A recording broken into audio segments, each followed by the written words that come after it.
I have a theory that every food that we eat falls into one of two buckets. Foods you cook and foods you order. For example, pasta you cook, but a bagel you order. And souvlaki, that's sitting deep in the order bucket. Today we're going to be changing that. Marinated chicken, a fresh and fast homemade pita, real tzatziki, along with a trick of the trade, the ladolemono.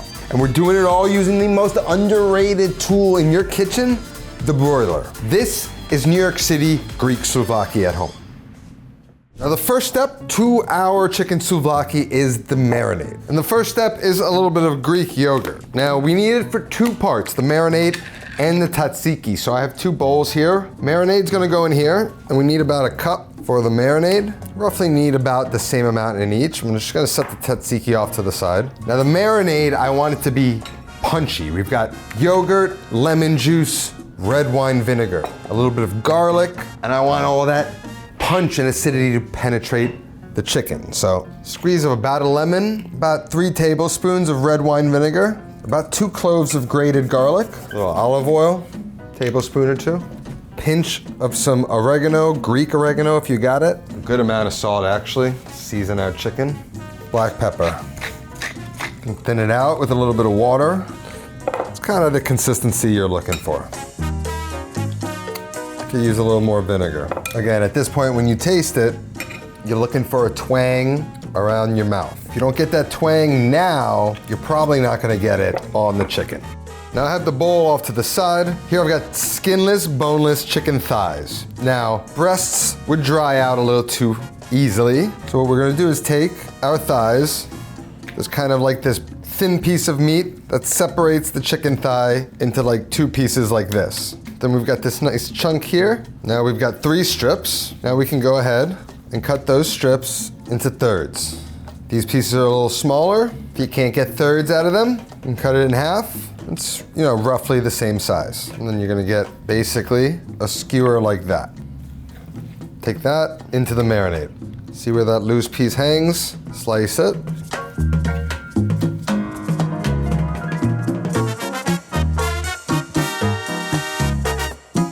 Season the chicken, mix it.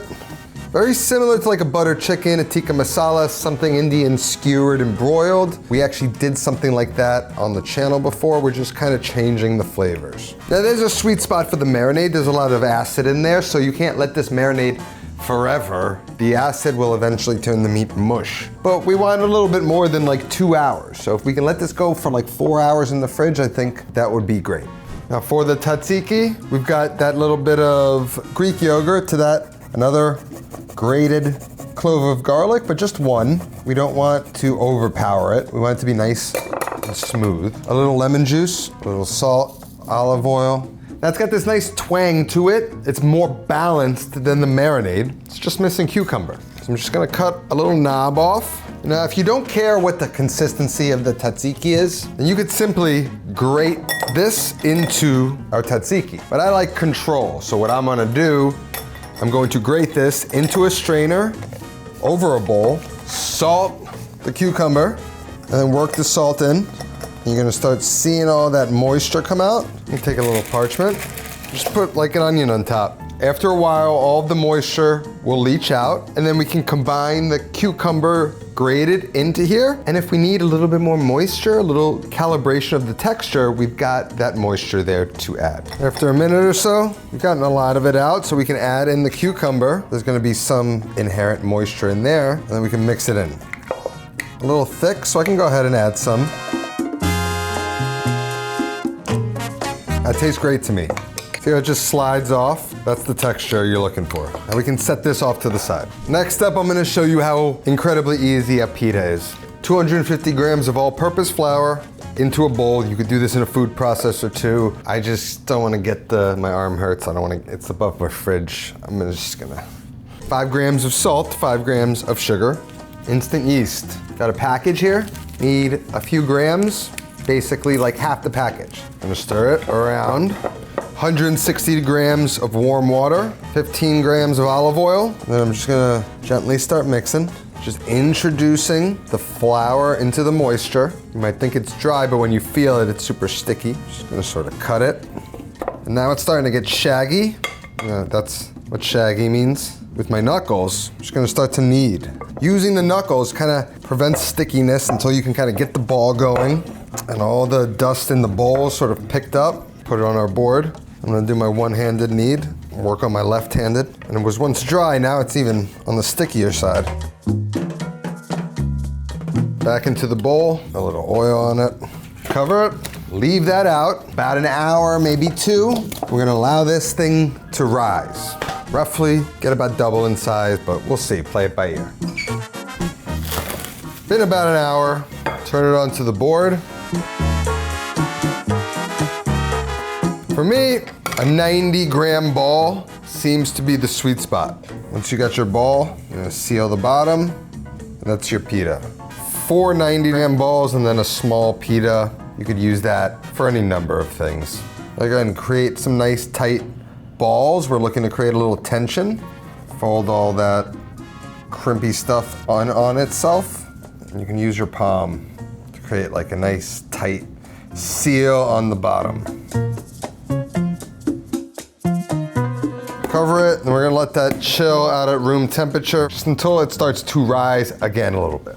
Save this guy for tomorrow. Like in my Outdoor Boys tribute video, you can take extra dough and turn it into fry bread, turn it into an English muffin. I almost intentionally don't have recipes that are like the perfect amount. They're variables based on the size ball you need. And I like a little bit of extra because what we make on this channel is quite good. I'm gonna leave these out. I'm gonna stick this one in the fridge. Now, like I said earlier, the key to today's recipe is the broiler. And of course, we're gonna be using the broiler in your oven today, but we're also gonna cook it another way, using the broiler function of the Sous Vide kitchen robot, our sponsor for today's video. But the Sous Vide isn't just a broiler, it's not just an air fryer. Sous Vide is a smart countertop oven and meal delivery service designed to be a convenient, time-saving cooking solution and not just a meal kit. And this thing's got 15 cooking modes on it. And while you can use your recipes like I do in it, you can also choose one of Sous Vide's over 50 chef-crafted meals. All you gotta do is load the meal into the Sous Vide machine and tap this recipe card to the appliance to cook. Then you're gonna choose what time you want your food to be ready. And with its cool to cook technology, Sous Vide will safely keep it cool in the machine all day and begin to cook it at your desired time automatically.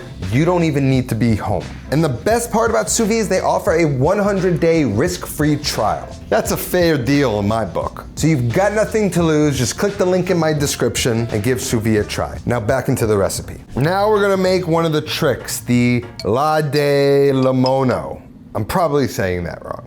Ladolemono. But it's basically like a baste, right? If you're in a New York City food truck, they've got the chicken souvlaki on a grill skewering, and they'll dip it in a liquid, which is this mixture of olive oil, lemon juice, and oregano and salt and stuff, and then put it back on the grill. And it's kind of just giving it that nice acidity, that freshness, livens it back up, moistens it while it cooks.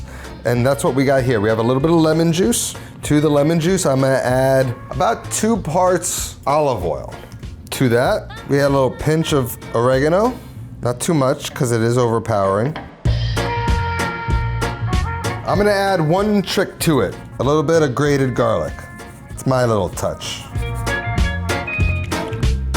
Now we can start skewering our chicken. Now here, I've got some metal rods. We've also got some wooden skewers soaking in some water. These will work as well.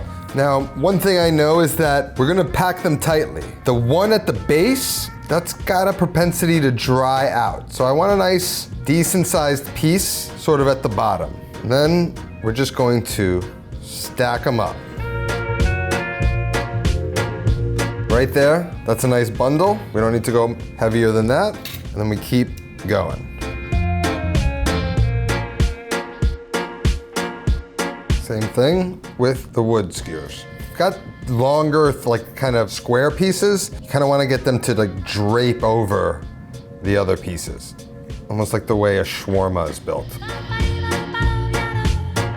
Now here I've got a sheet tray and I got some water in it. Maybe it's a little too much water.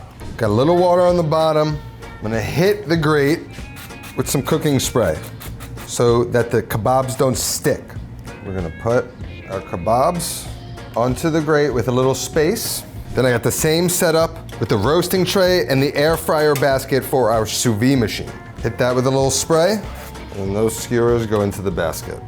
Now I set up the bottom shelf in the sous vide machine to broil function because it's essentially the same as roast. We're just gonna start broiling it immediately. And again, we're gonna go in and rotate and get nice browning around all sides of the chicken. By the time it's nice and browned and charred, they should be fully cooked and ready to go. If you want to, you can wrap the sticks, try and protect them from burning a little too much.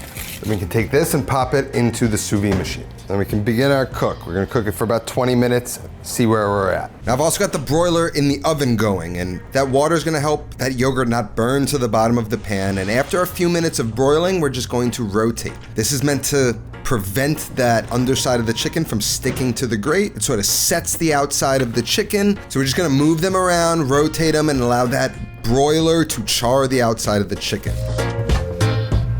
While that cooks, we're gonna prepare some garnishes. Cut the root end and the top off. Position it so that the lines running across it are pointing at you. Starting at the bottom, take your knife, slightly angled, and cut as thin slices as you can, straightening the knife as you start to get towards the center of the onion. Push it away, turn it. You got this little nub left, same thing. Into a bowl, we're gonna kind of quickly pickle them in a way. Hit them with some salt, and then a little bit of that lomo, and then just work that in. Let that chill. Got a tomato, we're gonna cut it in half, and again, and then in 2 slices. To make our pita, little flour, grab a dough, place it down, and very similarly to how we did naan bread with our friend Akshay who came on, I'm gonna take my hand, and I'm gonna press into it, and turn it, and then press, turn it, and I'm gonna press it out. One way I've learned to do this is I take my hands like this, closed, and then sort of stretching it over your hand. Got a hot cast iron pan, about 400 degrees. Gonna spray the bottom with a little bit of oil, just spread it out. Pita goes right on.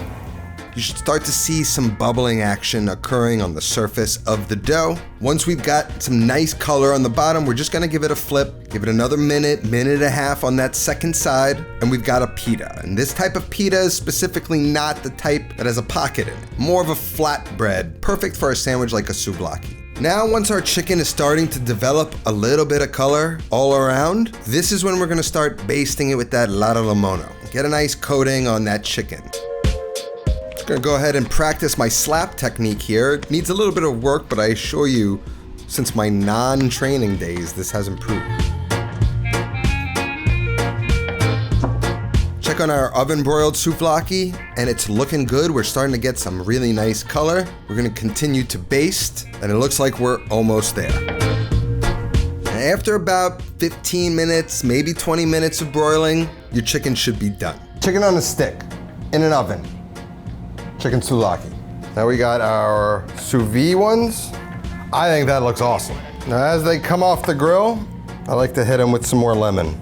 So to assemble this, we're gonna put the pita down, followed by some tzatziki on the bottom.